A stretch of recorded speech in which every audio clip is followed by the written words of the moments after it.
message to Curtin after his opening statement. We'll get questions in the room. Jim? Yeah, thanks, Erica. Look, obviously a very tough ending to a very tough season. Not a lot went right this season. The guys are all disappointed in the locker room.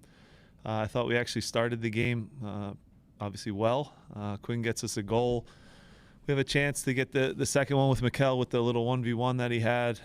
We don't score it. Obviously losing Danny, it kind of went a little bit downhill from there. Conceding before half, obviously it went, I thought, 30 seconds too long. Having said that, we had 3 or 4 chances to clear the ball, and we just didn't get it done.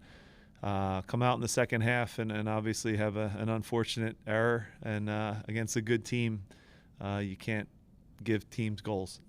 So, again, difficult, tough year. We'll have to evaluate, look at things, find a way to improve and get ourselves back to where we should be. A lot of players are going to go into the offseason with uncertain fates. At the start of this year and going back to last offseason, there was a very strong coordinated campaign by a lot of people to keep this team together for another year. And it returned the record that it did. If the front office says, why should we keep the team together for another year still, what's your thought on that? Well, I think every season has changed. There's no doubt about that. Every season has a lot of variables during the beginning, the middle, the end. We had a season where we lost our starting goalkeeper. That was part of it. We lost some top players to other teams. We sold them. So, again, it was a hard year all around.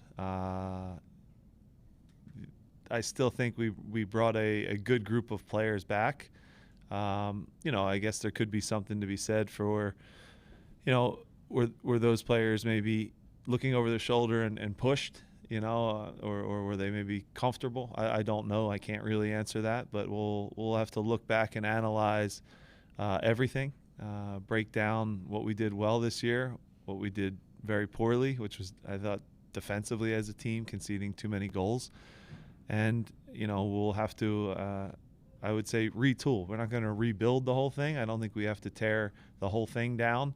But certainly there's going to be, change. At the end of every year, every MLS team, whether they have a good season, an average season, or a bad season, there's always new faces that come in and inject new life. We have to find a way to make good decisions. It's an important offseason, and we have a lot of work to do because as we talked about the other day, the trajectory of the league it's going up. I think the talent is going to continue to increase. It's going to make things hard. And obviously, we know our margins are tight. We've operated and had success over the last several years and been really, really consistent. And this year we weren't consistent. And I wouldn't say our luck ran out, but we paid for a lot of the mistakes on the field, off the field, all the decisions, and that's why we're not in the playoffs. When you were thinking perhaps late in the game down a goal, knowing you needed to get in the playoffs because a win would have gotten you there, you didn't make a further sub past Bedoya until quite late on. Some people might interpret that as a judgment if it was available to you. Is that fair? Yeah, look, I would say first, once Danny goes out, our team looks a lot different, right? We don't have a true 10 that's underneath the 2 strikers, right? So, that's the first part of it. I still think, we were a little bit proactive and in the 60th minute went to a back 3, pulled off a center back, had 3 of our best offensive players that were left. Danny's obviously our best goal scorer, but our highest goal scorer, but we still have, Ty, Mikel, and Quinn on the field, and almost went to a version of a 3-4-3 and tried to be as offensive as we could. That is us taking risk, to be honest. And the guys that were on the field are more likely to score and make a play than anyone else that was there. So that's not just my opinion. I think that's a fact. And we weren't able to create enough to give Cincy enough problems. But again, once you start the second half the way we did against a good team,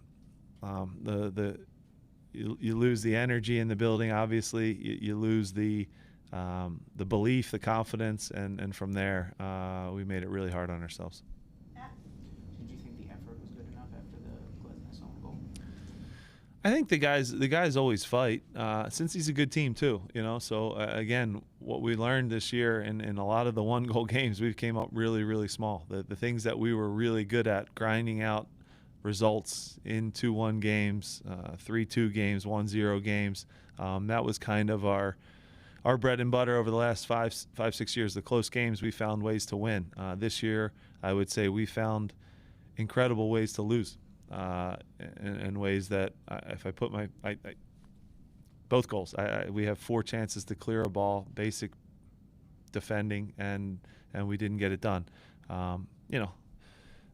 It's a mistake on the second one, but the general rule for any center back, outside back, whoever defender passing back to the goalkeeper, always pass it back outside the post, and we paid for it. So it happens. It's not just one person; it's all of us that needed to be better over the 34 games. We put ourselves in a situation where tonight could have been about seeding rather than just getting in, and all of us, and me as the leader, have to look at ourselves, find a way to improve, and take the off season and reflect on things we have to do a lot better.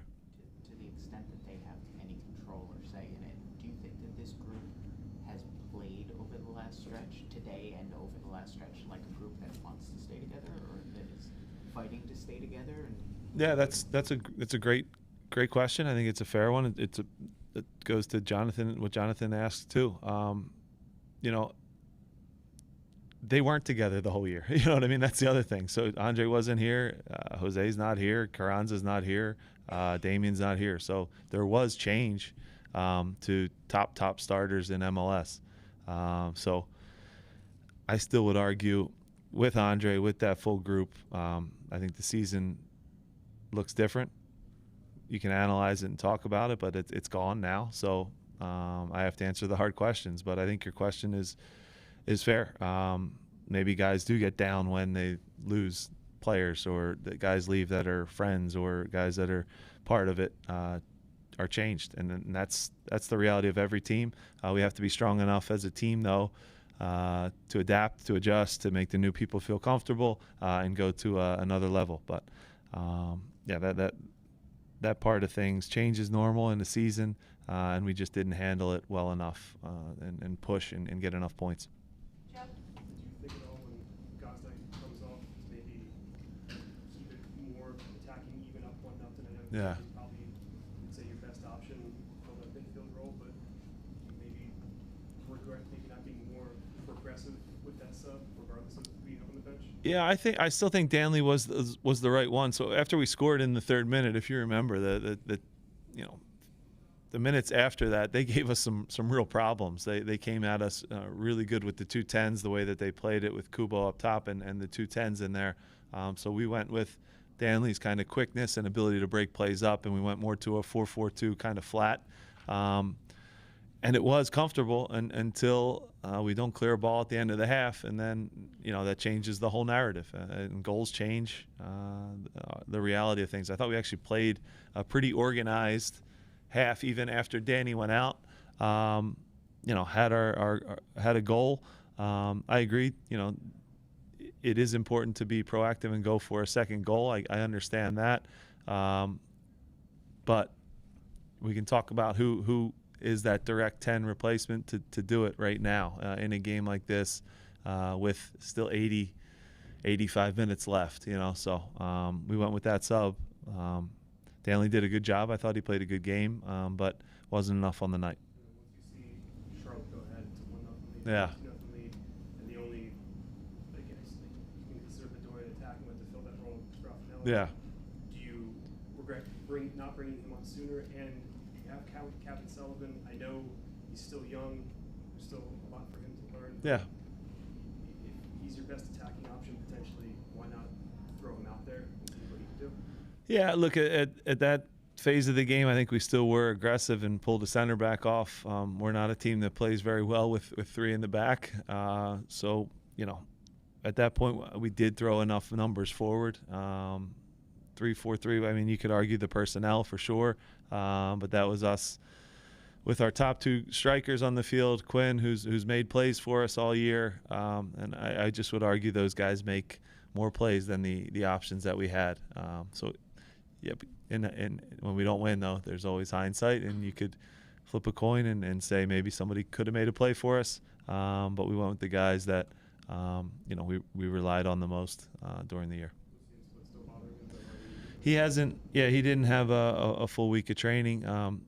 Wasn't able to even strike a ball with his right foot. So, it just the way the subs shook out tonight, we weren't able to get him in, and part of it was just being injured for basically the whole week.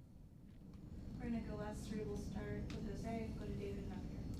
Jim, Danley was one of your biggest acquisitions this year. Yeah. Obviously, price and what he brings onto the game. What was sort of the thinking behind not starting him today? And obviously, you mentioning just now, in hindsight being 2020, the game that he gave you once he came in. Yeah, he did. He did a good job. But he was away with the national team. Had two 90-minute games on his legs. Leon was in training with us for the 2 weeks. Was really sharp. I thought had a good game again tonight. And is more familiar with Luciano Acosta, and that was kind of our thinking there. Knows what a Cincinnati game looks like, whereas Danley, getting him back, he's an incredible player, but only having 1 day to prepare, get him the information. The other guys that went away on national team duty didn't have the amount of minutes that he had, and just the understanding of the league too. So again, it does take time to get used to the players and the uniqueness of the league. As an example, we can show film of Columbus, but until you play against Cucho and Rossi and Nagbe and those guys in the middle of the field, it was eye-opening for him. It was new. So he'll get more and more acclimated. He's an incredible player, and a guy that's going to be a great starter for us. But we chose Leon tonight and kept two offensive guys and Jack and Quinn on the side. And it was really good for 3 minutes, and then Danny got injured, and then now we're talking about all the different changes that have to come, and maybe we could have done a better job and finding a way to get a result. But again, Cincinnati played good too. Thank you. Yep. Hey Jim, what is your message to the fan base that have concerns about seeing if you're able to get the roster back where it needs to be, and also how you're going to be able to get back to defending the home field? Yeah, look, I think I've said it 100 times this year. Our home record this year is unacceptable. I think everybody knows that. That's clear. Our road record was actually okay. Went down to the last day. We didn't get it done at home. So that part of things is tough.